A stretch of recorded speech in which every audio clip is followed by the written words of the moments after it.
সবাইকে আবারও স্বাগতম জানাই শিক্ষামূলক এই চ্যানেলের পর্দায়। তো আজকে আলোচনা করব তোমরা যারা এই বছর ডিগ্রি কলেজগুলোতে অ্যাডমিশন নেবে, তোমরা প্রত্যেকেই যেন তোমাদের মেরিট লিস্ট গতকালকে দিয়ে দেওয়া হয়েছে। আশা রাখছি তোমরা প্রত্যেকেই তোমাদের মেরিট লিস্টটা দেখতে পেরেছো। তো যেমন আমি এখানে রামঠাকুর কলেজের মেরিট লিস্টটা তোমাদের সামনে তুলে ধরলাম। তো যাদেরই তোমাদের নাম কনফার্ম লিস্টে এসেছে, তোমাদের তো ফিজিক্যালি ভর্তি হতে হবে কলেজে গিয়ে আগামী 22 তারিখ এবং 23 তারিখ, এই দুদিন তোমাদের ফিজিক্যালি যেতে হবে। শুধুমাত্র তাদের যাদের স্ট্যাটাসে কনফার্ম লেখা এসেছে। যাদের ওয়েটিং লিস্টে এসেছে তোমাদের কিন্তু ফিজিক্যালি এখন যেতে হবে না। শুধুমাত্র যাদের কনফার্ম লিস্টে নাম এসেছে, যে কলেজ থেকেই হোক, যাদের কনফার্ম লিস্টে নাম এসেছে, তোমরা প্রত্যেকেই আগামী 22 তারিখ এবং 23 তারিখ যে কলেজে তোমরা ভর্তি হতে চাও সেই কলেজে চলে যাবে। যাদের কনফার্ম লিস্টে নাম এসেছে শুধুমাত্র তারা। তোমাদের কি কি ডকুমেন্ট নিয়ে সেখানে যেতে হবে আমি এক এক করে বলছি, তোমরা ভালো করে শুনে নেবে। ওকে, তোমাদের ক্লাস 10-এর অ্যাডমিট কার্ড এবং মার্কশিট তোমাদের জেরক্স করতে হবে। ক্লাস 12-এর অ্যাডমিট কার্ড, মার্কশিট তোমাদের জেরক্স করতে হবে। তোমাদের কাস্ট সার্টিফিকেট এবং তোমাদের যে অ্যাপ্লিকেশন ফর্ম তোমরা অ্যাপ্লাইয়ের সময় করেছিলে সেই অ্যাপ্লিকেশন ফর্মটা তোমাদের লাগবে।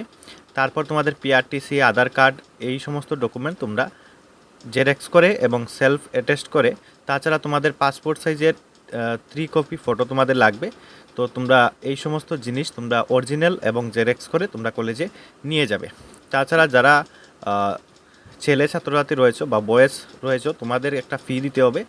আর্টস এবং কমার্সের জন্য তোমাদের 622 টাকা এবং সায়েন্সের জন্য 962 টাকা।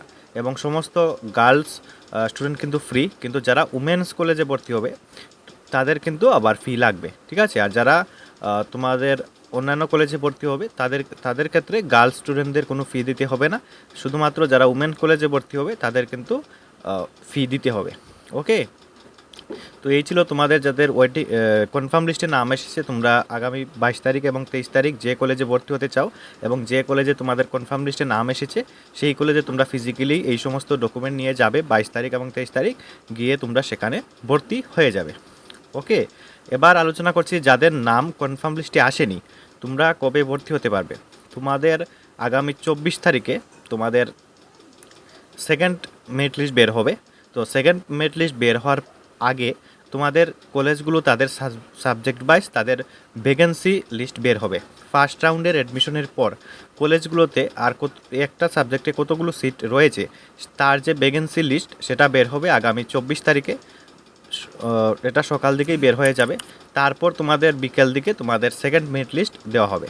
যাদের ওয়েটিং লিস্টে 40 নম্বর বা 50 নম্বরের মধ্যে তোমাদের ওয়েটিং লিস্টে নাম এসেছে, আশা রাখছি তোমরা সেকেন্ড রাউন্ডে পেয়ে যাবে। তার মধ্যে কিন্তু আবার কাস্টগুলো ভাগ করা থাকবে, ঠিক আছে।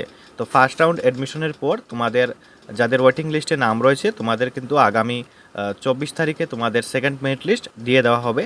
সেটা তোমাদের যাদের ওয়েটিং লিস্টে তোমাদের ধরে নাও 30 নম্বর বা 40 নম্বরের মধ্যে তোমাদের নাম রয়েছে, তোমরা আশা রাখছি সেকেন্ড মেরিট লিস্টে পেয়ে যাবে। তো যারা সেকেন্ড মেরিট লিস্টে পাবে না, তোমাদের কিন্তু আগামী 30 তারিখ তোমাদের থার্ড মেরিট লিস্ট বের হবে। এইভাবে করে তোমাদের ফোর্থ মেরিট লিস্ট অবধি তোমাদের বের হবে। ফোর্থ মেরিট লিস্ট হচ্ছে তোমাদের স্পট রাউন্ড, মানে ফিজিক্যালি তোমরা কলেজে গিয়ে সেখানে ভর্তি হতে পারবে। যদি কোনো কলেজে কোনো সিট বাকি থাকে, ঠিক আছে, তাহলে সেই সিটটা তুমি পেয়ে যাবে। হয়তো স্পট রাউন্ডে তোমার মন পছন্দ সাবজেক্ট নাও পেতে পারো, কিন্তু প্রত্যেকেই তোমরা ডিগ্রি কলেজে ভর্তি হতে পারবে।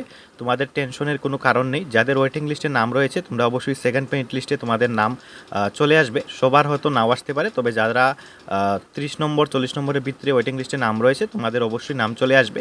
তোমাদের ভয়ের কারণ নেই। তাছাড়াও সেকেন্ড মেরিট লিস্টে যাদের নাম আসবে না, তোমরা অবশ্যই স্পট রাউন্ডের মাধ্যমেও তোমরা অ্যাডমিশন নিতে পারবে।